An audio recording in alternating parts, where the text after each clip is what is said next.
Hey there, J Gang. Welcome to yet another live video. This is going to be a short sit down video. I'm currently recording in my car. It's my lunch hour now. It's 12 o'clock. Yeah, I just felt like recording today. It's such an emotional day today for me. I know it's been a while since I've been on this YouTube streets, and today I just felt like I wanted to do a sit down and just talk about how I feel and encourage someone out there that goes through the similar experience or feel that I feel every year this time. Um, yeah, as I said in my previous videos, I think it was my second video or so for this channel. I I I I lost both my parents. I don't have parents. I lost my mother in 1996. And then I lost my father in 1999. Gosh, I hope I won't get emotional. I promise myself, because I always get so emotional on this day. Today is the 27th of November, which is the day my father died 24 years ago. So it was on the 27th of November 1999 that my father died. But it still hurts, guys. It still just cuts so deep. I remember it like yesterday. There's something that I haven't mentioned, that my father actually died in my presence, me and my little sister's presence. I think that time she was only about 5 or 6 years old, or maybe even younger. I can't remember. She was 8 years old. Yeah, she was 8 years old when our daddy died. While sleeping in bed with us, he died of a heart attack. So we were present while he was dying, and that's why I'm saying it's such an emotional day for me, and it cuts so deep because I was there and I was just young. I was like 12 years old. So yeah, this is just a short story that I wanted to tell. I'm so sorry, guys, if the phone is moving a lot, because I'm actually holding the phone with my hands. I'm recording from my hands. So yeah, it was on this day that my father bought that year my father bought his house. It was a brand new house that he bought. I think he only moved in, he was just there for a week. He stayed in that house for a week. And then me and my little sister, we were so close to my dad, especially me. I loved my dad. I loved being just close to him.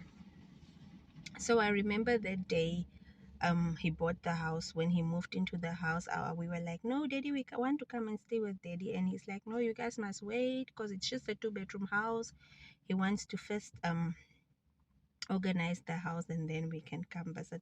So that specific weekend, daddy said we could go to him. We can go for a sleepover, because we used to stay with my mother's sister. My mom is a twin, so when my mom died, we stayed with her twin sister. So we were still staying with her by then, because my father was just renting until now he bought that house. So that specific weekend, we went to my dad's. So it was on a Friday. When he knocked off, he came to fetch us. We went to his house. He was there. It was a nice. We were in the room with my little sister, because my dad had visitors then. He used to work at Distillers, so he used to sell drinks, like alcoholic beverages at home. So yeah, you can imagine there was always people at home. So he was there, and we were in the room now with my little sister. He cooked dinner for us. We ate, and we fell asleep. So when my dad came to sleep, we didn't really hear him. So the next moment, or the next thing was like, while we were sleeping in the middle of the night, I just heard him doing this funny sounds, as if he's snoring, but it's not a normal snoring. It's like as if he's growling or something. So I woke up. That sound woke me, and I'm like, daddy, daddy.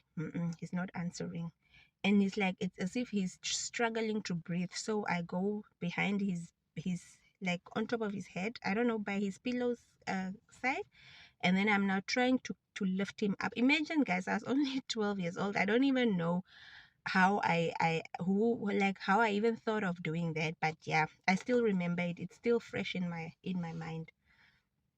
I tried lifting up his head because I thought maybe he could not breathe properly. Lifted up his head, but then he stopped. So I thought, okay, he's fine, he'll just sleep. But I was still calling him daddy, daddy, but he was not answering me. So he went quiet, and I thought, okay, he's sleeping. So I went back to sleep. My little sister was just sleeping. She didn't even hear anything. So we slept, and then the morning, when I saw it's morning, I woke up. I was now again like touching him, and I'm like, daddy, daddy. He's not answering. And I'm like, this man. And that time there were no cell phones, nothing. And then our house where we used to stay is like a few meters. Yeah, I think it's meters far from where my father stayed. It was a stretch, eh? I woke up my little sister because I got worried now because he was doing funny sounds, and now all of a sudden I'm waking him up and he's not waking up. So I woke up my little sister and I was like, no, no, let's quickly go home so that we can go fetch our brother Elia, now our big brother, so that he can come because I'm calling daddy and he's not waking up. So we ran, me and my little sister, and it was early, early in the morning, guys. Mind you, it was on a Saturday, and it's these two small kiddies running from. It was very, very far, guys. We were running from Nemport. For those that stay in Walfish, they know the location Nemport. We were running from there to the single quarters where we used to stay then, which is there by the Quisamon Community Hall. So we were running, and I was running, and that time I was already so scared because I just knew something is not right. So when we got home, we are so tired, and our heads and my heart was pumping so fast. I was like, Puta Puta, Dede was making funny sounds at night. Now we are waking him up and he's not waking up. We are waking him, but he's not waking up. And then my brother, when he just heard that, he was not even waiting for us because my mom was at work. My mom's sister was at work. She was not home. So I'm sitting in front of the lagoon, and now there are people walking past and they are looking at me so funny, as if I'm talking to myself. But yeah, we move. So my brother, when we told him that daddy is not waking up, he's like, he just ran. He even left it behind. He even left us behind. He couldn't even wait for us, and he ran, and we were running after him. So he was a very far, like he was a far distance from us already.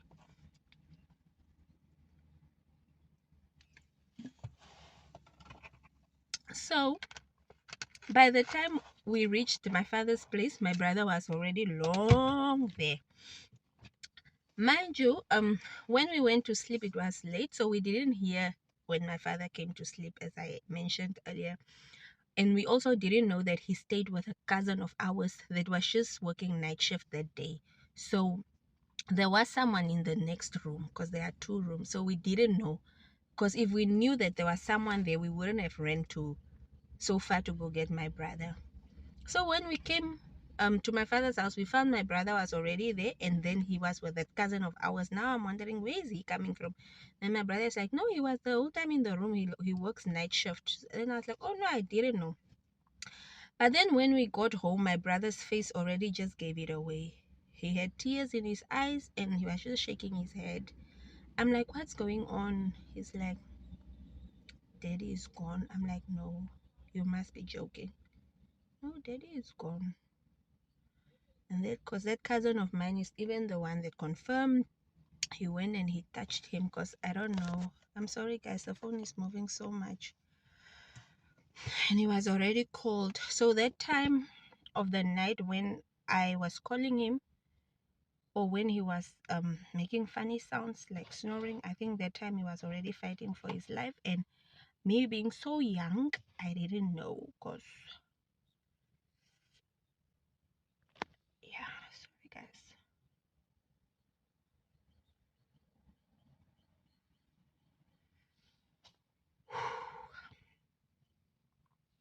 I always tell this story. I only just told it to people close to me, but I just felt like sharing it on my channel so that I have it documented. I'm so sorry, guys. It's just so emotional talking about this. So when we got, so they confirmed that no, he's gone. And then my cousin them started calling people. They called my father's only brother at that time. He's also late now. He came, and then they called the police, and yeah, all those services. My mom's sister was called, and then it was confirmed, guys. My father had died in his sleep. And yeah, so that time I was like, why? You took my mom first and now my daddy. When my mom died 96, I didn't really feel that pain as much as I felt my father's death pain, because my mom, I didn't really know her. That she died very early. I didn't really have a relationship with her yet, or let me say, I don't remember her, or I don't have memories with her. But when she died, I was like, okay, I didn't feel it that much because we still had our daddy, and our daddy was like a very, very present father who cares cared so much, and he was just there. He was just present. So his death, I was like, yo, first my mom, now my dad, now what will happen to us? So yeah, that's how my daddy died. We stayed with my mom's sister. um she took care of us, the three of us, me, my baby sister, and Elia. My older brother Shea stayed with our grandmother, the one that brought up my mom them. So yeah, and then it's her own three kids also. And then there's also a cousin of ours that also passed. She passed 2004. She also had kids, but my mom stayed with two of those kids as well. So you can imagine it was a house full of kids with just one woman working at the factory, and she took care of us with that little income. But ever since my dad died and we stayed with my mom, I promised myself that I'm going to work super hard so that um I can have a better life, because us growing up without our parents and just with my mom's sister who also just struggled, it was really not easy. And I always pray to God so that he can help me to do better and be better in life, so I can also help her one day, because she really, really, really, really went all out for us. So telling this story, guys, it's not to get sympathy or for people to feel sorry for me. It's just to share an experience with someone that might be in the same shoes as mine right now. A 12-year-old or an 8-year-old or a 6-year-old that lost both their parents and they don't know what to do. There's still hope, guys.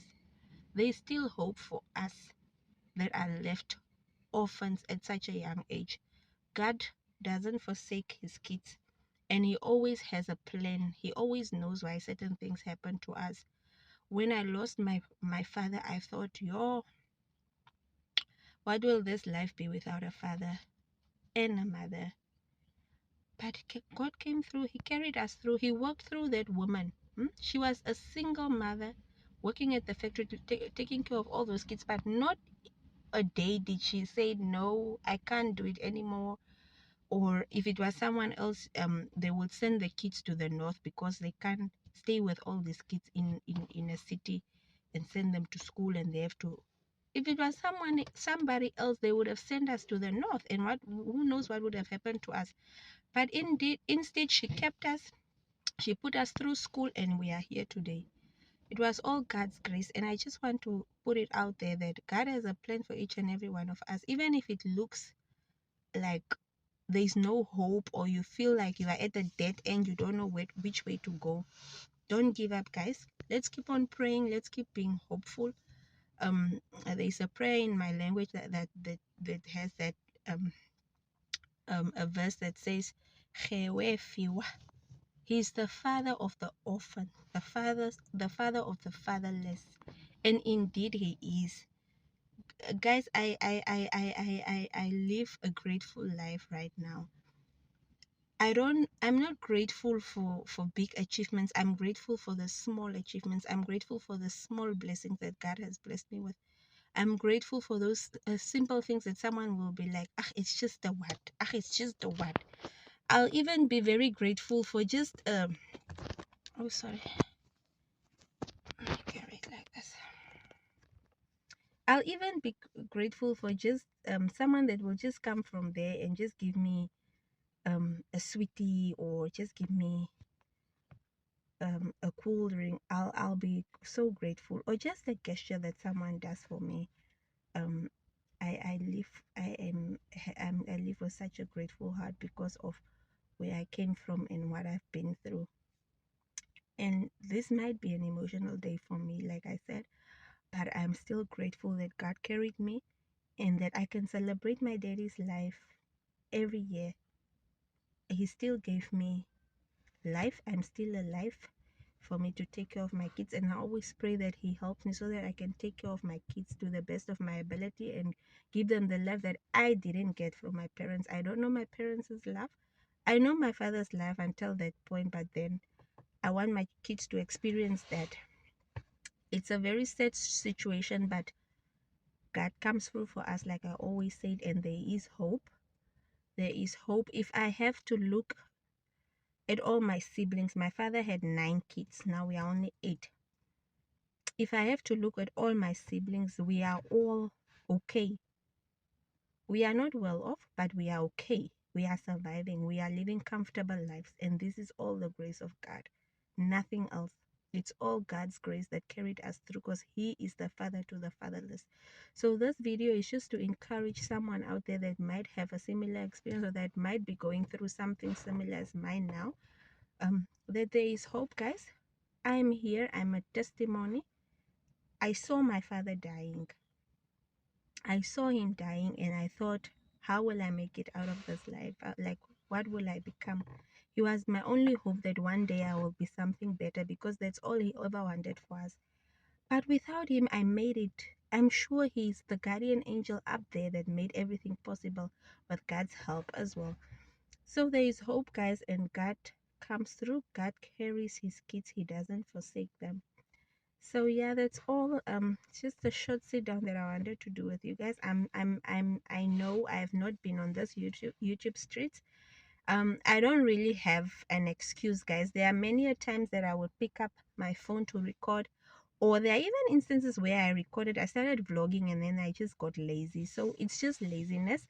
I need to really pick up my pace again and start posting. I even came across a friend of mine in the shop yesterday, and she's asking me, what happened to your channel? I'm always going and checking, maybe I missed a video. And I'm like, oh guys, I'm so sorry, but I'll start uploading again.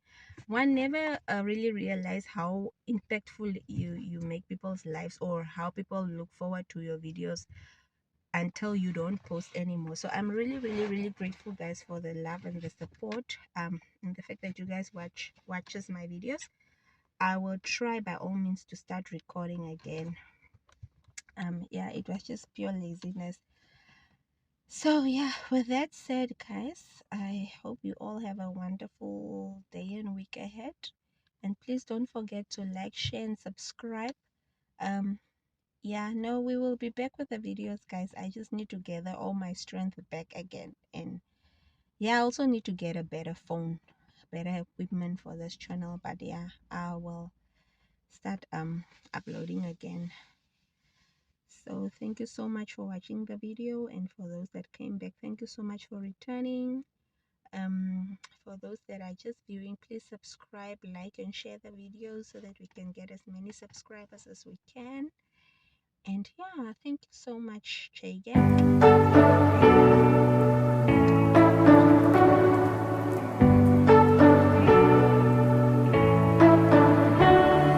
You say you don't wanna get in trouble, that you're doing fine cause you got me. I don't wanna break your little bubble, but you gotta wake up to reality. Cause I can see